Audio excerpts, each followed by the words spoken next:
सो hey guys, आज की इस वीडियो में हम बात करने वाले हैं सन टैन के बारे में। सन टैन क्या होता है, सन टैन क्यों होता है, सन टैन को हम कैसे रोक सकते हैं और सन टैन अगर हो गया है तो उसको हम कैसे रिमूव कर सकते हैं, एंड उसके साथ ही क्या सनस्क्रीन 100% हमारी स्किन को सन टैनिंग होने से बचा सकता है या नहीं। सो इन सभी क्वेश्चंस के आज आपको इस वीडियो में आंसर मिलने वाले हैं गाइस। सो सन टैनिंग क्या होता है? सन टैनिंग से जब भी आप धूप में जाते हैं, धूप में जाने के बाद जब आप घर वापस आते हैं तो आप देखते हैं कि आपका जो पार्ट बॉडी का ढका हुआ है, जितना आपने कपड़ा पहना हुआ है उतना जो आपका बॉडी पार्ट है वो एकदम से क्लीन है, बट जो ओपन पार्ट है वो ब्लैक पड़ जाता है। तो जो हमारी स्किन पे वो ब्लैकनेस आती है उसी को हम सन टैनिंग बोलते हैं। सन टैनिंग क्यों होता है गाइस?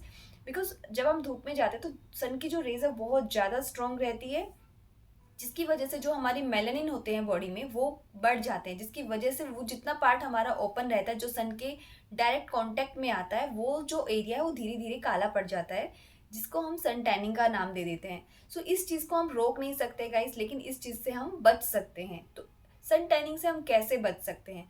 सन टैनिंग से बचने के काफ़ी सारे उपाय हो सकते हैं। लाइक आप जब भी धूप में जाएं ट्राई करें कि आप फुल स्लीव्स के कपड़े पहने, अपने आप को पूरा कवर रखें।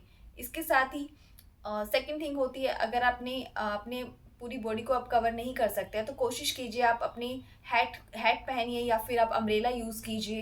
एंड उसके साथ ही अगर आप धूप में जाते हैं तो मेक श्योर जैसे ही आपने अपना स्किन केयर किया, आपने क्लिनजिंग, टोनिंग, मॉइस्चराइजिंग के साथ आप सनस्क्रीन को कंपल्सरी ऐड कर लीजिए। होम रेमेडीज़ में अगर आप सनस्क्रीन नहीं भी लगाते हैं तो आपकी जो स्किन है कंपैरेटिवली स्किन टैनिंग है कंपैरेटिवली कम होती है। अब हम बात करते हैं सन टैन से हम कैसे बच सकते हैं। सो गाइज, जब भी आपको बाहर जाना हो तो कोशिश कीजिए या तो आप 12 o'clock से पहले बाहर जाइए या फिर आप 4 o'clock के बाद बाहर जाइए। अगर आपको सन टैनिंग से बचना है तो आपको 12 से लेके 4 o'clock तक के बीच का जो टाइम है उसमें कोशिश कीजिए कि आप बाहर नहीं जाएं। और अगर आपको बाहर जाना पड़ रहा है तो आप कोशिश कीजिए कि आप फुल स्लीव्स के कपड़े पहनिए, कॉटन के कपड़े पहन कर जाइए, या फिर आप साथ में अपना अम्ब्रेला कैरी कर सकते हैं, या फिर उसके साथ ही आप कैप का भी यूज़ कर सकते हैं। तो इस तरह से आप सन टैनिंग से बच सकते हैं। बात करते हैं, अगर आपको सन टैनिंग हो गई है तो उसे आप कैसे रिमूव कर सकते हैं। सो गाइस, अगर आपको सन टैनिंग हो सकती है तो सन टैन को निकालने के दो तरीके हैं। आप केमिकल तरीके से भी सन टैन को निकाल सकते हैं, एंड होम रेमेडी से भी आप सन टैन को निकाल सकते हैं। तो केमिकल ट्रीटमेंट क्या होता है? केमिकल आप पीलिंग ले सकते हैं या फिर आप D10 पैक्स यूज़ कर सकते हैं। जैसे रागा का D10 आता है, O3 का D10 आता है। इस तरह से काफ़ी सारे मार्केट में D10 पैक आते हैं, D10 फेशियल्स आते हैं, D10 बॉडी उपटन आते हैं, तो आप वो भी यूज़ कर सकते हैं। लेकिन अगर आपको होम रेमेडीज़ ट्राई करना है तो ये जो होम रेमेडी है काफ़ी ज़्यादा इफेक्टिव है, बहुत जल्दी आपकी स्किन से टैन को रिमूव कर देगी। और अगर आप इसे रेगुलर यूज़ करते हैं तो विद इन 10 डेज़ आपकी जो टैनिंग है ऑलमोस्ट 80% रिमूव हो जाएगी।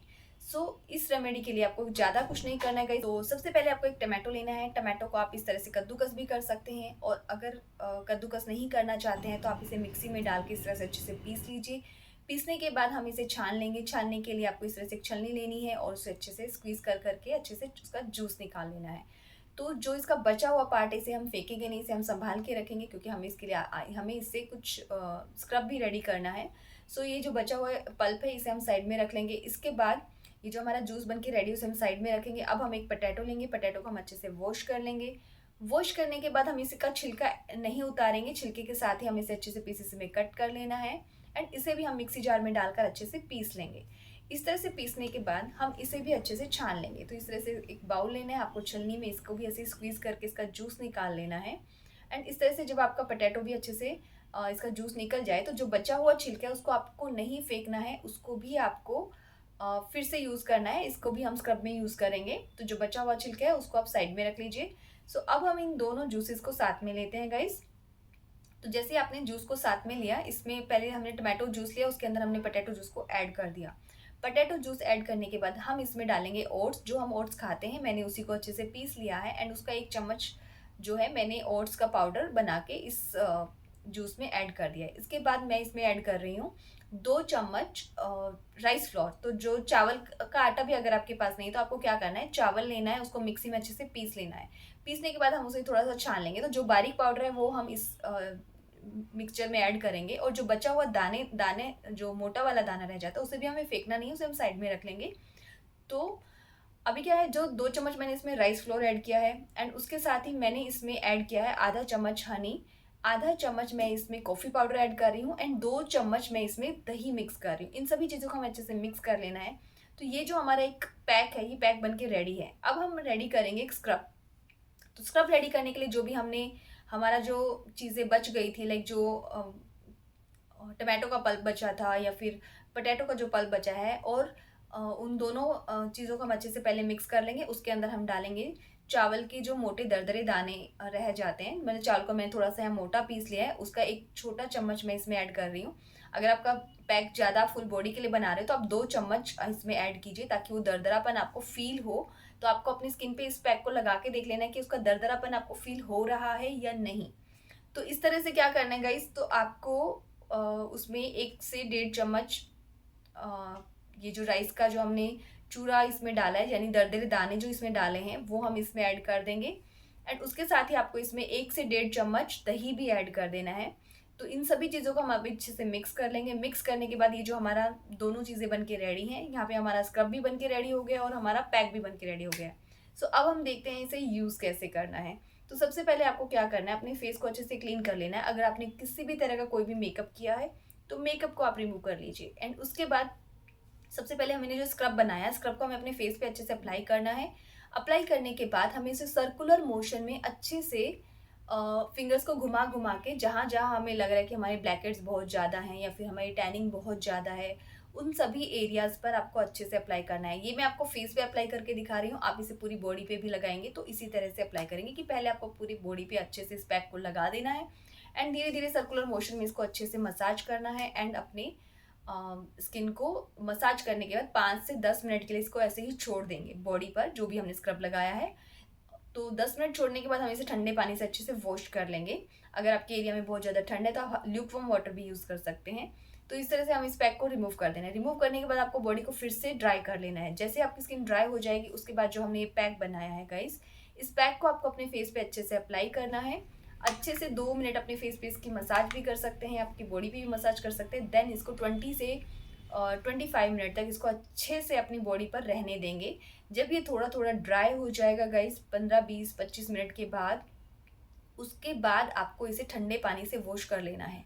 सो गाइस, इस पैक को लगाने के लिए आपको क्या प्रिकॉशन रखना है, लाइक आपको कुछ चीज़ें अवॉइड करनी होंगी। जैसे ही आप इस फेस पैक को लगाएंगे, हटाएंगे, उसके बाद आपको, अगर आपकी स्किन थोड़ा सा ड्राई लग रही है तो आप अपनी बॉडी पर मॉइस्चराइजर लगाएंगे। अगर आपकी स्किन ऑयली है तो आप एलोवेरा जेल का यूज़ करेंगे। और अगर आपकी स्किन बहुत ज़्यादा ऑयली और आपके एरिया में बहुत ज़्यादा गर्मी है, सो आप इसको वॉश करने के बाद जब आपकी स्किन थोड़ा ड्राई हो जाए तो सिंपली आप रोज़ वाटर अपने फेस पर स्प्रे कर लीजिए। सो इतना ही करना है गाइस, इससे ज़्यादा हमें कुछ नहीं करना है। एंड इसको लगाने के लिए आपको इसके साथ कुछ प्रिकॉशंस रखनी होंगी। जब तक आप इस D10 पैक को यूज़ करेंगे, आपको अपनी बॉडी पे या फेस पर किसी भी तरह का फेस वॉश या बॉडी वॉश यूज़ नहीं करना है, कोई भी सोप यूज़ नहीं करना है।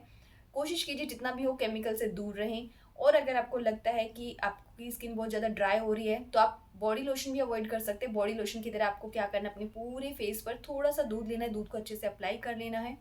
5 मिनट अपने फेस पर दूध को लगे रहने देना है। 5 मिनट के बाद उसको अच्छे से वॉश कर देना है। आप देखेंगे कि आपको किसी भी तरह की लोशन या मॉइस्चराइजर की ज़रूरत भी नहीं पड़ेगी और आपका जो फेस है वो और ज़्यादा क्लीन लगेगा। सो अब हमारा जो लास्ट क्वेश्चन है वो बचा गाइस, क्या सनस्क्रीन लगाने के बाद हमारी स्किन जो है 100% टैनिंग से बच सकते हैं? तो नहीं गाइस, ऐसा कभी भी नहीं होता है। सनस्क्रीन आपकी स्किन को प्रोटेक्ट कर सकता है। सनस्क्रीन लगाने से ऐसा कभी भी नहीं होता है कि आपको टैनिंग नहीं होगा। अगर आप सनस्क्रीन लगा के धूप में जा रहे हैं और आपने किसी भी तरह का कोई भी प्रोटेक्शन नहीं लिया है तो 101% आपको फिर भी टैनिंग होगा ही होगा, बिकॉज सनस्क्रीन आपकी स्किन को डैमेज होने से बचाता है। कि जब भी आप सनस्क्रीन लगाएं तो वो ब्रॉड स्पेक्ट्रम हो एंड वो PA+++ वाला होना चाहिए और मिनिमम उसका जो SPF है वो 30 से 50 SPF वाला होना चाहिए, तो ही वो आपकी स्किन पर वर्क करेगा। और अगर आपको लग रहा है कि आपको 1-1.5 घंटे से ज़्यादा बाहर टाइमिंग लगने वाला है तो आपको जो सनस्क्रीन है वो रीअप्लाई करना पड़ता है, तभी वो आपका जो सनस्क्रीन है वो वर्क करता है। एंड कोशिश कीजिए सनस्क्रीन लगाने के बाद भी आपको अपनी बॉडी को कवर रखना है या फिर आप कोई भी अम्ब्रेला यूज़ कर सकते हैं। सो इस तरह से अगर आप अपनी स्किन का ध्यान रखेंगे तो आप टैनिंग होने से बच सकते हैं। सो आई होप गाइज आज की वीडियो आपके लिए काफ़ी ज़्यादा यूजफुल रही होगी। वीडियो अगर यूजफुल लगे तो मेरी वीडियो को please like, subscribe and share ज़रूर करना। सो मिलते हैं अभी अपनी नेक्स्ट वीडियो में कुछ ऐसे ही नए टिप्स एंड ट्रिक्स के साथ। तब तक के लिए बाय गाइज।